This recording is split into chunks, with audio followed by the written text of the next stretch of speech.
The Winnipeg Jets actually won 2 games in the Penticton Young Stars Classic. Who stood out and who should you maybe be a little bit worried about? Let's talk about that on tonight's episode of Locked On Winnipeg Jets.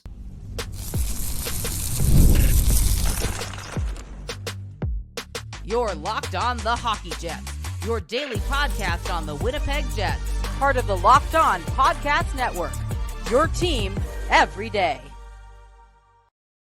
Hey friends, and welcome back to this episode of Locked On Winnipeg Jets, part of the Locked On Podcast Network, your team every day. I'm your host, Harrison Lee, an avid Winnipeg Jets fan and an online blogger. You can follow me on Twitter at HLivingLoco and at LO_Winnipeg Jets. We are part of the Locked On Podcast Network, your team every day. If you like what you're hearing, be sure to like, follow, and subscribe on all of your favorite podcasting platforms and YouTube. Doing so, of course, is always free of charge and ensures you never miss another episode. Most of all, though, we just love and appreciate your support, especially as we are rolling into a fairly eventful and exciting preseason and season. But of course, before then, the Jets wrapped up just now the Penticton Young Stars Classic, 3 games against a whole variety of camp players and guys who are maybe fringe pro players, young prospects, you name it. They were all present, except for most of the big name stars from teams like Calgary, Vancouver, Edmonton, and of course, Winnipeg. So this tournament was relatively straightforward. I think for the Jets, it was the first time in a long time that the Jets have actually won games and been generally pretty darn good. We're used to the Penticton Young Stars Classic being a bit of a write-off. The Jets usually get trounced. We usually have, by and large, AHLers, ECHLers, and like camp invitees. We're not really used to having really good prospects show up. So obviously that led to some quality results in some ways, maybe some things where you weren't super surprised that maybe there were some struggles in other areas. But of course, for Winnipeg, I think the overall vibe is pretty happy. Now, I do want to talk about some specifics and get into a couple of players who stood out and maybe some guys who also stood out for perhaps not the happiest reasons. But before we do that, just wanted to let you know that tonight's episode is brought to you by FanDuel. Now through September 22nd, all FanDuel customers can bet $5 and get a 3-week free trial of NFL Sunday Ticket from YouTube and YouTube TV. Visit FanDuel.com to get started. Now, the Young Stars Classic wrapped up today with a matinee game, which, why do you play in the afternoon? It's weird, especially when I'm still working and would like to actually watch the game. Thankfully, I was able to catch it on my phone and watch Winnipeg actually shut out the Edmonton Oilers 2-0. So yay, that's cool. It doesn't matter if it doesn't really count for anything. It is nice to beat the Oilers and have a cool little combined goalie shutout with both Milic and DiVincentis combining for, a solid performance in net. I think this was actually one of the few games in this tournament where, generally speaking, the Jets didn't have too many 5-alarm issues. I think for the most part, Winnipeg, especially in the first half, controlled the game. Things got a little hairier, I guess, in the second half. But, again, it's a prospect tournament. Do you really care? You want to know more about the prospects themselves, though. So here's the skinny, right? So, look, I don't want to sit here and, read too much into results. But if you're looking for guys that obviously stood out, Chibrikov looks like he's ready for the NHL. You could probably put Lambert fairly in that category. Lambert was, when he was playing, generally one of the best players on the ice for the whole tournament for any team. He was just a monster, and you could tell that, the kid's been a pro for a while now. He was a clear cut above almost everyone, and, that probably will carry into whatever role he has in the NHL. Now, I will say that, I do think that there's going to be some youthfulness to his game, and I think that will probably show up at times when he makes the NHL, and it will be this season. I guess the question is what role, and that's sort of to be determined, and I think preseason might sort of sort out where his youthfulness might match up against NHL realities. Not that I think he's going to struggle extraordinarily much, but I do think, for Winnipeg, the biggest thing is that, the Jets are trying to put Lambert in a position to succeed, but also they kind of needed him to be good. So, it's a weird, tenuous position if you're trying to stay competitive and also just have a solid developmental track. But Lambert, Chibrikov, both of those guys probably NHLers at some point this year. Now, how that's going to pan out, I guess, will probably be giving us a better picture of that by training camp and preseason. All that to say, it's still a little bit up in the air, especially with the Jets being a little bit forward heavy right now with a lot of depth guys. Now, one guy who's kind of on the bubble for me is Daniel Torgerson, and not because Torgerson's a bad player. The dude is really smart, and he actually gets himself into great positions. I think he's defensively pretty responsible. He creates good turnovers, and offensively, he gets himself into good positions. He just, for the life of him, cannot score. He finally added his first goal of this tournament, and I think Garrett Hull on Twitter joked something like his tournament shooting percentage is probably now 1% because the guy threw, tons and tons of stuff on or around the net, and it just didn't really pay off all that often. And you see where he shoots from, you see the kind of release that he has, and you would think, surely he can at least pot a few extra points here, but for some reason, it just never seems to work. It's actually worse than Adam Lowry, which is a little strange, and it's probably going to be a problem for him if he wants to become a routine NHLer. I think in a lot of other ways, he does everything else relatively well. It's just the shooting bit that's kind of a bit of a bugbear. And unfortunately, that could be enough to hold him back from being able to become an everyday, every down sort of NHL player, which is a bit of a shame. I think he's great. I think that there's a lot in his movement, his spatial awareness, his decision making. All of that stuff looks good. It's just the release isn't really there. And so, unfortunately, it kind of caps his upside. But maybe he's able to figure out some way to add a few extra points. If he can do that, he could actually become a pretty solid rotation option. But until then, it is a bit of a tough road. Another guy who I feel like probably needed to do a little more, Henri Nikkanen. Nikkanen didn't really get a ton of game time this tournament. The other thing is, I just think whatever we thought he'd become at the pro level, I think has generally been, more in the bottom six or middle six AHL tier. I was kind of hoping that he'd become like a quality NHL fourth liner, but I feel like that might be a little bit much. Nikkanen probably needed to have a bigger showing at this prospect camp to really cement any sort of chance at perhaps getting a look in preseason, but I just haven't really seen it. I know he scored today, but overall, I think his game has generally been a little bit on the underwhelming side, which it is what it is. Not every guy is going to be a top-end pro, and I think for the Jets, if he had become an NHLer of some sort, that would have been amazing. But being just a capable Moose player probably is good enough for the time being. Let's be real. The Moose could certainly use more help, and I think the fans would appreciate some top six or middle six support anchoring Manitoba's squad while the Jets kind of pillage some of their top talent in the near future. Obviously, I'm kind of skirting around the Brayden Yager question just because I have a lot to say about Yager. It's not going to be super shocking, I don't think, but I do believe that there's more to his game, and perhaps sooner than I thought he'd be when it comes to being ready for NHL duty. That, I think, was probably the biggest surprise of the tournament.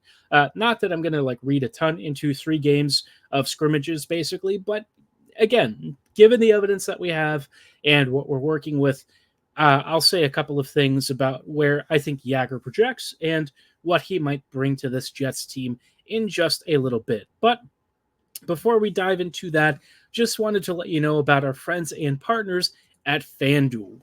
You've heard us talk a lot about FanDuel because it's America's #1 sportsbook, and obviously, being an NHL podcast for the Jets, we constantly talk about Winnipeg's odds of being a championship contender, a playoff team. This year, probably not looking great. I think FanDuel has our standings points at something around 94.5, which is not ideal.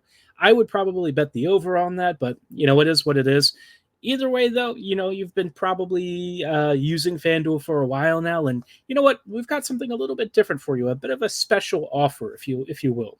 Now through September 22nd, all FanDuel customers can bet $5. That's just $5, and you get a 3-week free trial of NFL Sunday Ticket from YouTube and YouTube TV, which is great for catching up on those latest games and getting in on the latest NFL action. With a YouTube TV base plan, you'll be able to watch every regular season Sunday afternoon out-of-market game, which which is great for all of you who are maybe in Winnipeg. And apparently there is out there a listener who is from Rockville, I believe it was, and who is a Ravens fan, if I recall correctly. So up the Baltimore Ravens, maybe not the best season so far, but we'll get there. All you need is a Google account and a current form of payment, and you can cancel your trial at any time. Just visit FanDuel.com and download America's #1 sportsbook. Hey friends, and welcome back to this episode of Locked On Winnipeg Jets, part of the Locked On Podcast Network, your team every day. Everydayers, thank you so much for joining us on tonight's episode of Locked On Winnipeg Jets, part of the Locked On Podcast Network, your team every day. Now, we are jumping back in. Obviously, I kind of held off talking a little bit about the Penticton Young Stars Classic performance of Brayden Yager. We've talked about it on the previous episode. I thought I would talk a little bit more in depth about Yager because I think a lot of you want to know what he's like, right? A lot of you are excited about him. A lot of you are trying to get a better read on what kind of a player he is. And really, you just want to know, is he going to be Winnipeg's future second-line center? And I'll be straight up, I have no clue. That part, I think, is way too early to surmise from what amounts to, a fun little rookie tournament, right? I don't want to say too much about his performance because I don't want to be unfair and add tons of expectation to him for a kid who's, still a young prospect, who's likely going back to juniors. And as much as he impressed in this tournament, obviously there's still the realization that, look, he's probably a ways away, maybe a year or so before he's ready to make the pro jump. But what I want to say, and again, I add asterisks to this just because it was a prospect tournament, 3 games. All that said, he's closer to the NHL than I thought he'd be. And I know I just said I want to kind of pump the brakes a little bit, but I'll be honest, I came away watching Yager feeling really impressed with his pro-ready translatable skills. And I think the first thing that sticks out is his two-way acumen. The kid is very smart about making simple reads, making some good defensive plays, and understanding time and space. And that's stuff that's really hard for top-end prospects to sometimes translate to successful NHL reads and plays. Now, obviously, when you play against NHLers and higher-level players, timing and space become very small in terms of your margins for error. And so I don't want to say that he's ready to make the jump because I don't think he is. There are parts of Yager's game that are still going to need work. Obviously, passing and distribution are still things that are in progress. Bulking up and getting stronger at the NHL level, adding that decision-making and quickness to his game that's going to be pivotal to be, successful at the NHL level. All of that stuff still kind of in the pipeline, still needs work. And that's fine. Where he is right now is completely acceptable. I actually think he's on a great trajectory. I think where I kind of envision him being really successful is, again, in a middle six role. A lot of you are asking whether or not he's going to be a second-line center. I know that we're used to having players with more modest point totals, but if we're looking at the true top contenders, right, the Edmontons of the world, Florida's, Colorado, those caliber of teams, Yager probably projects to be more like a 3C, which I think is actually really good. I think people kind of need to reevaluate sometimes what that difference in 2C to 3C means. And it doesn't have to be that he's an Adam Lowry type or something. I don't think that's really the kind of player that Yager is. I think he's going to have really good point totals. I think he's going to be a really effective creator and playmaker. And I think the biggest thing that stood out with him is that he's just mature. He seems to be a smart kid who knows his timing and space. I thought that he made some really clean plays, and whenever he was involved around the net, good stuff usually happened. The puck usually arrived at the opponent's goalie, and that's, for me, a really important trait. It doesn't have to turn into points, and it certainly didn't throughout most of this tournament. He did get an assist today, but otherwise, I don't recall him really having actual score sheet involvement. But overall, if you watched him shift by shift, you know that he was probably one of Winnipeg's most engaged prospects. I came away feeling like he probably doesn't need loads of seasoning at the AHL level before he's ready to make the NHL jump. I know he's got this season left in juniors most likely, but I thought that he might be more 2 years away. I feel like he might be fighting for a spot in camp and preseason next year. So All that to say, I thought he played a mature game. I thought among many of the prospects the Jets fielded, and really any of these teams fielded, he was a clear standout. He didn't shine as brightly as a Brad Lambert per se, and he didn't quite feature on the score sheet as often as Chibrikov may have, but it doesn't really matter. I think the most important thing is I want to see good habits. I want to see smart plays. And Yager, I think, ticked off a lot of those boxes. Will he be a high-end playmaker at the NHL level? I don't know that I necessarily see that being the case. I'm still I'm holding him at a modest expectation. I think he will be a good NHLer of some sort. I just think it's probably more in that middle to bottom six range. I think bottom six might scare a lot of people. You're talking third, fourth line. I wouldn't worry too much about that. I think he's more on the upper end of that, probably third line, maybe fringe second liner. He could be a really good, versatile jack of all trades sort of playmaker, and we haven't really even seen the release of his that is pretty vaunted. Everyone has talked about his shot in camp, and you've seen some of the highlights in juniors. Like, the dude has the release of a monster. And it's funny that he actually wore number 29 in the Young Stars tournament because, of course, our old friend Patrick Laine used to wear that number. Yager didn't really get as much of a chance to show off that release, but I do think he certainly made use of it in terms of peppering the net with some chances. Had a couple of good opportunities, one or two of which I think did get saved on some great glove reads and stuff. So overall, I think this was a successful tournament. I think it was a great first look at a guy who, honestly, I think a lot of Jets fans are pinning many of their hopes and dreams on. He might not reach the heights of like a Rucker McGroarty in terms of pure goal scoring, but honestly, if I'm really evaluating this from an objective sort of standpoint and stripping out some of my fan perspective, I think Yager actually fits the Jets more. For what Winnipeg needs organizationally, for what the Jets are missing in the pool, swapping McGroarty for Yager actually kind of works out. Again, I don't know that I would call the trade a win necessarily. I think McGroarty maybe has a smidge higher offensive potential, but not to where I'm like really upset about the Jets getting Yager in return. Like I said, I think Yager kind of fits Winnipeg's style. I think that, he was talking about some of his local ties to the region and the fact that it felt like coming home. And, with him, you kind of know that it's a little more authentic. It's not him saying he grew up a Winnipeg Jets fan. It's him saying, yeah, I've got family and stuff and ties here.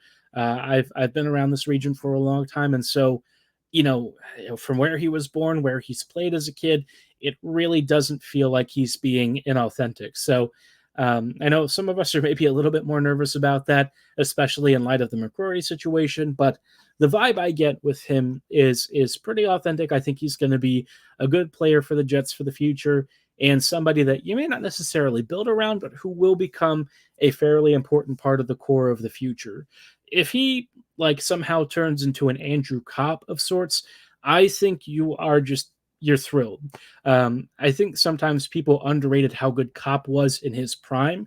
And if Yager is kind of like the Kopp heir apparent, a guy who's sort of a versatile jack of all trades, center who can play in multiple positions, who's got a nice release, who can keep up at the upper levels, but also excels in like a middle six role.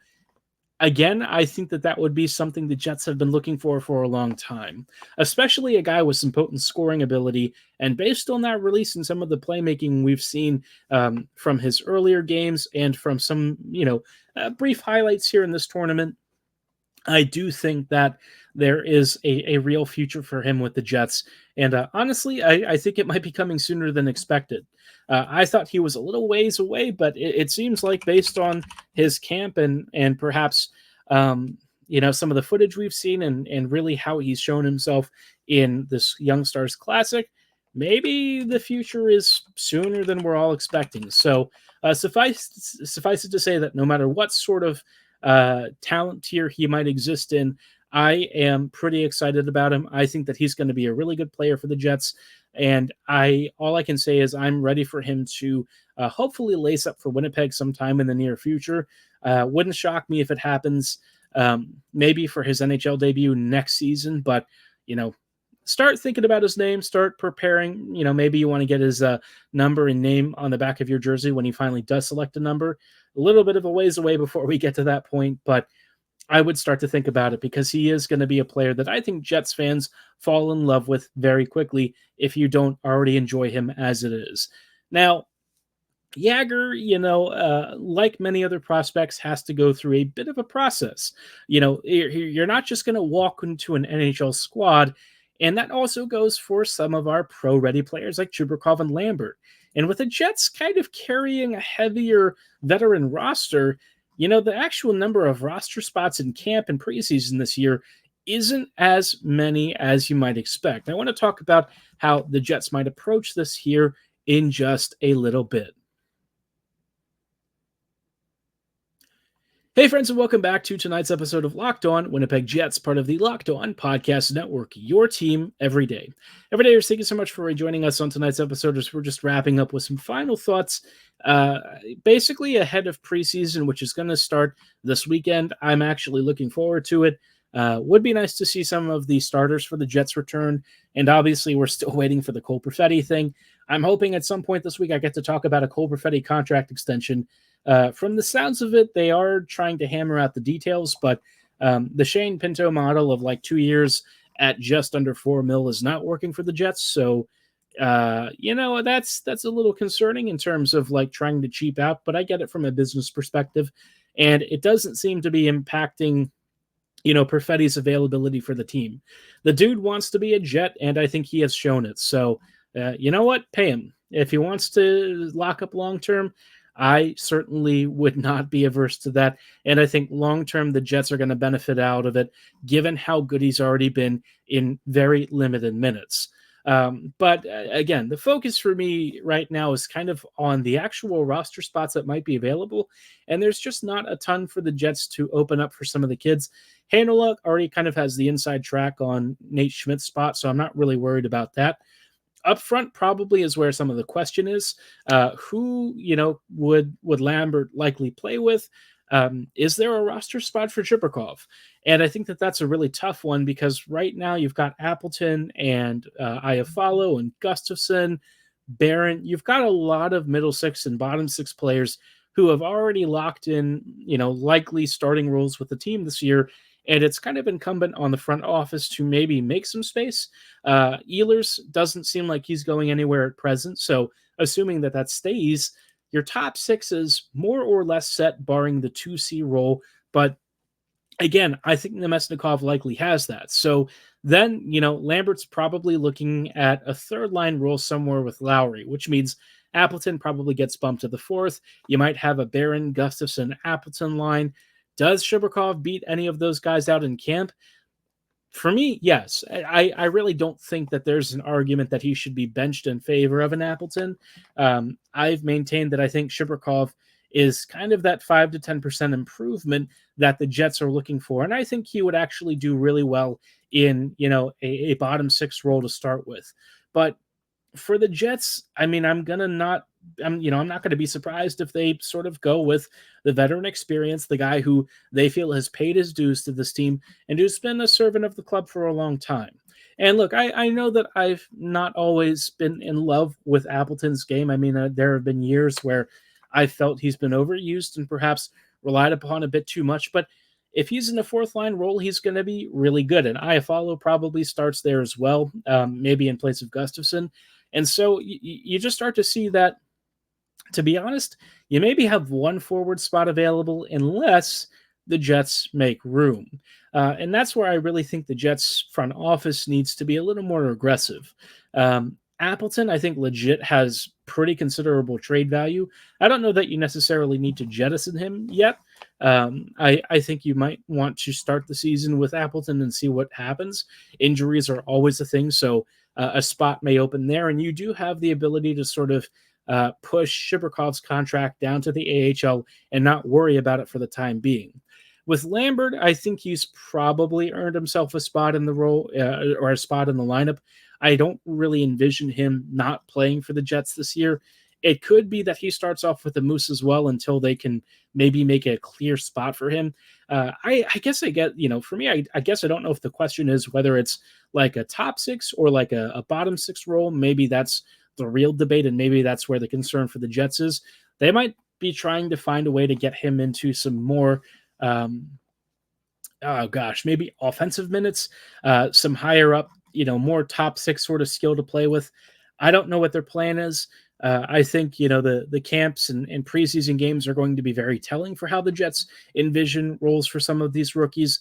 I think, the Young Stars Classic has shown us a glimpse of where they might be playing in the future, but for this upcoming season, there really are no guarantees. And I think that that's going to frustrate some Jets fans. I think it's going to be annoying, especially to start with for a lot of us. But I do feel that at some point, both Lambert and Chibrikov will be in the lineup. It's just a question of how quickly it happens and when the Jets front office maybe makes some room. And in doing so, it actually would also open up cap space for them to get Perfetti that spot locked up and give him that long-term deal. If you can get Iafalo's salary off the books, it would actually give you enough to make an even bigger long-term offer. So there's a lot of peripheral reasons why this really should be a consideration and why the Jets might need to prioritize it in the near future. But until then, obviously, training camp's coming up this week, then preseason. And then, October 9th is rolling around a lot faster than you might think. We really are almost to the season start, and I guess I'm pretty happy about that. It's, we're a little over three weeks away now, and I've kind of been starved for Jets hockey. I'm sure some of you have kind of been feeling the same. I think it's been a little bit of a deprivation situation for me, which is probably why I keep talking about the Young Stars Classic and stuff. I guess I'm just a bit of an addict. I will say, for a couple of years, I wasn't really enthused about Jets hockey. There were years where it was actually hard for me to record and even want to talk about the Jets because there just wasn't a feeling of progress. And it felt like Winnipeg was spinning its wheels, going in circles, and I wasn't happy with the direction of the team. But now, you know what? I'm feeling a lot more excited. I'm a lot more enthusiastic about what we're seeing.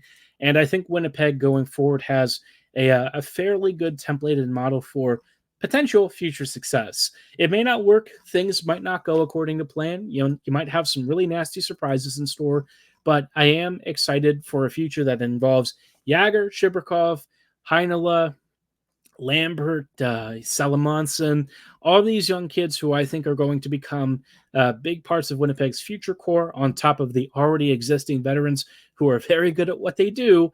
I just think the Jets do have the ability to be a team that's going to, put some fear back in the NHL. It's been a long time since this team scared opponents, and it'd be nice if the Jets can get back to those levels of standard. I think Winnipeg certainly has the ability to develop themselves into that sort of organization. Now it's just putting foot to pavement and getting it done. But let me know what you've noticed in the Young Stars Classic. How are you feeling about the future of this team? Are you excited about any of our prospects, perhaps that I haven't talked about on tonight's episode? Drop your thoughts and comments below or at my social medias at HLivingLoco and at LO_Winnipeg Jets. For tonight's episode, though, that's going to be all the time that we have. Thanks so much for listening and making Locked On Jets your first listen of the day. We'll see you back here tomorrow with more Jets coverage, so see you then. Have a great night, and as always, go Jets go.